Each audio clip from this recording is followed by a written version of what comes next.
you can not necessarily see a successful or unsuccessful relationship because you only see what you're shown.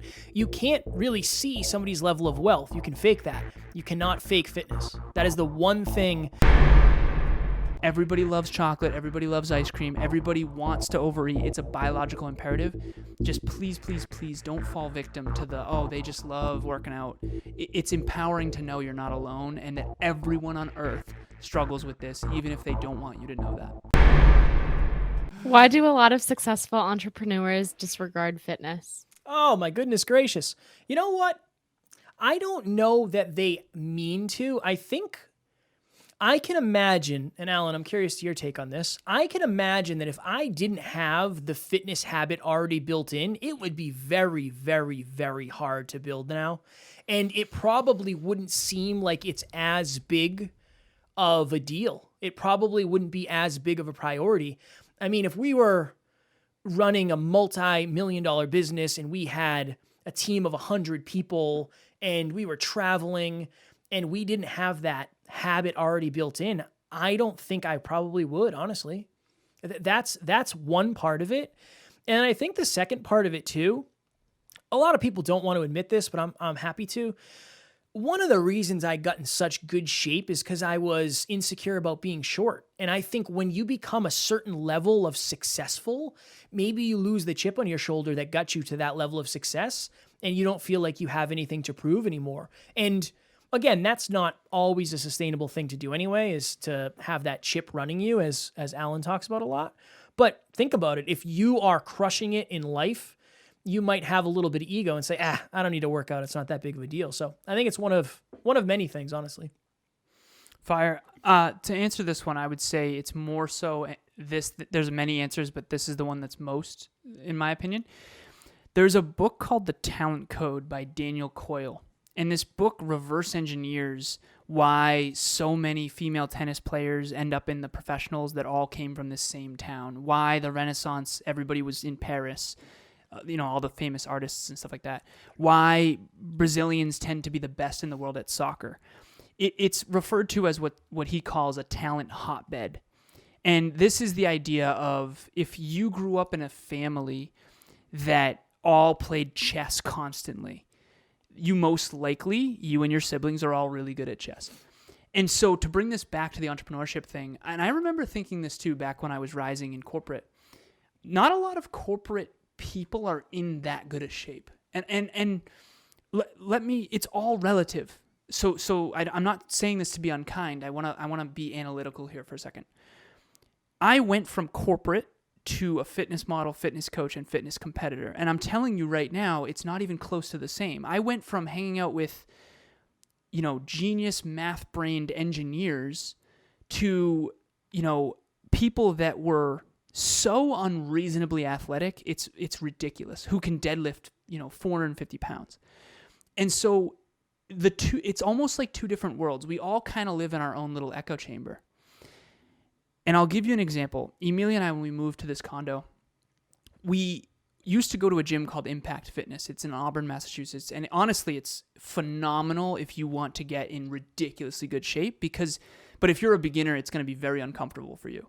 These are hardcore bodybuilders. And I love it because I'm the weakest guy in there, honestly. And there's many females in there that are far stronger than me too. So it's not a male-female thing.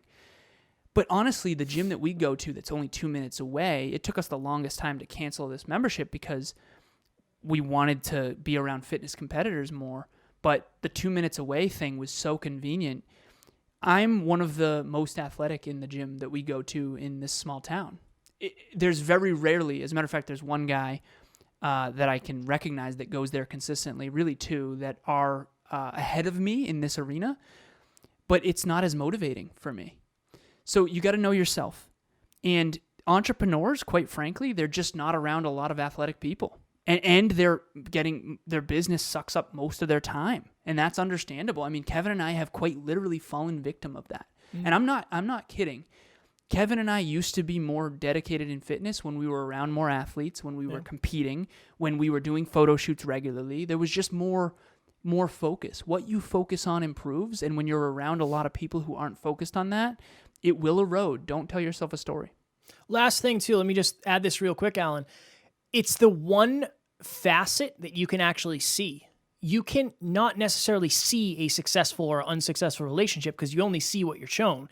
You can't really see somebody's level of wealth. You can fake that. You cannot fake fitness. That is the one thing. And I mean, now more than ever you can because there's a bunch of apps for that. But when you see somebody in person, you can kind of say, oh, you know what? Either they've been putting in the work that they've been saying or not. I think that's a part of it too. Strong. I want my dedication for working out to be a 10, but it's not. How do I increase my dedication? Hire a coach who has a dedication at level 10 and get around friends. Get friends who have a dedication at level 10. There is no quicker way. There is no quicker way than to get around people who have dedication at a level 10. And I'm even going to go as far as to say this. I used to believe that I could have level 10 dedication around people who have level 2 dedication. It's not how it works. Energy, it's the law of averages, it's numbers. If all of your 5 best friends are all at a level 2 dedication to fitness, it is impossible to be at level 10. And I'm not one to say the word impossible often because I'm an optimistic person who believes in human potential. You will not have level 10 dedication around people who don't. It's just not a thing. And this is not my opinion. I've coached people for thousands of hours all over the world, not just on health, wealth, and love, but like fitness too. It's not a thing. If someone's in really good shape, their friends are almost always in really good shape. There's very few exceptions to this. And so I just want to be truthful. If you want a level 10 dedication, you're going to have to be around other people who have level 10 dedication. And you can hire it. Hire someone with level 10 dedication. I was smiling because I could hear the beast. The beast has Tucker. awoken. I would second everything Alan said, and I'll just add in something, just a little bit of a wild card. You got to get creative, and you have to have a reason or stack reasons bigger than the ones that you currently have. Reverse engineer how many days you want to go to the gym over the next year, pay somebody that amount of money, and every time you go to the gym, you get $1 back. That'll motivate you very, very quickly. You got to figure out how you operate. I was talking to Alan last week, and we were talking about fitness, and I said, yeah, I haven't been tracking my calories. I've just been kind of winging it. Things have been really good in business, and now I can actually eat out and order food, and I don't feel terrible because I don't have to check all my bank accounts. So it's nice to be able to actually eat in peace and enjoy that. But I'm not getting the fitness results I want. And I said, you know what I should really do? I should put it on my peak performance tracker. And Alan's like, all right, cool, let's do it right now. And I said, no, I don't want to put it on there because I'll have to do it.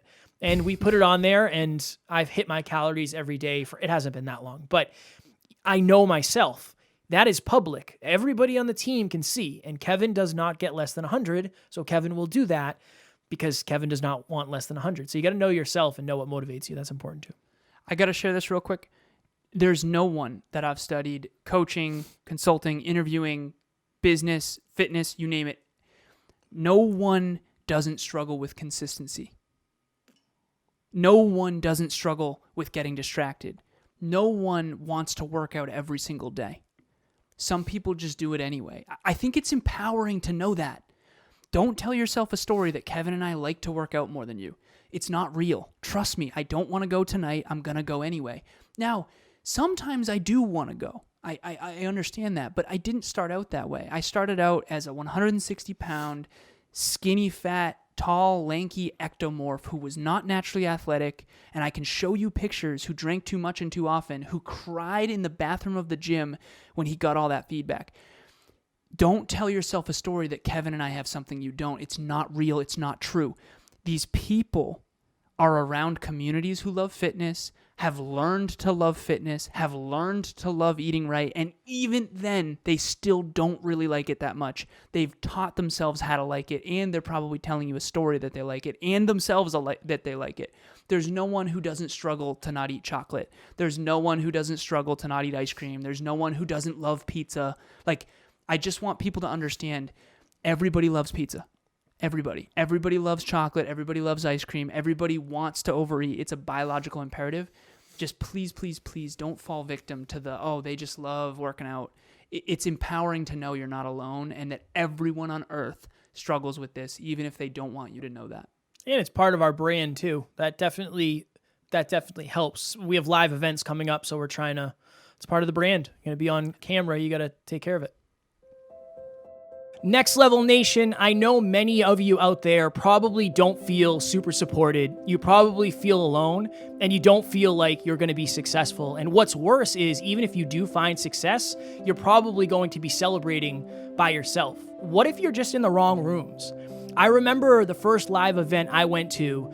For the first time in my life, I finally felt like I fit in. I felt like I was valued for the person that I wanted to be, and big dreams were not only okay, but they were par for the course. That live event changed my life more than anything. And I was so afraid to go, but Alan convinced me to go. And since I had somebody to go with, it was much, much easier. Next Level Live is March 26th in Worcester, Mass. If you're scared to come alone, bring a friend. We're giving away 5 free tickets, but we're only giving them away to our local listeners. We want to meet each and every one of you. Make sure you get a free ticket while you can, because when they're gone, they're gone. It is first come, first serve. Click the link in the show notes. It'll take you to the landing page. Put quantity 2, grab a friend, and put promo code local listener. It will make checkout $0. Get your ticket as soon as possible. Again, first come, first serve, and local listener you can copy and paste from the show notes. We'll see you there. How do you establish healthy, realistic standards instead of unrealistic standards affected by social media? Wow. That is a tough one. I think that, so it's hard, right? Because we've talked about this before. All of us can make drastic changes, but there are some quantum abilities that I'm not going to look like Alan in terms of the way he's structured. Alan's 6'2", I'm 5'4". I'm not going to look like somebody who's 5'11" and weighs the same weight I do. So I don't really have a perfect answer for this. I don't think I have a perfect answer for anything. I think you have to understand that you can really only be the best that you can be. And I would compare to, yeah, it's cool to have an ideal dream body. Like, and I know Alan does that with his clients, and maybe that's where you can go with that. How do you help them figure out what's realistic? But I think that the root of this is, if you're comparing to anything on social media, it's a dangerous game. Anything.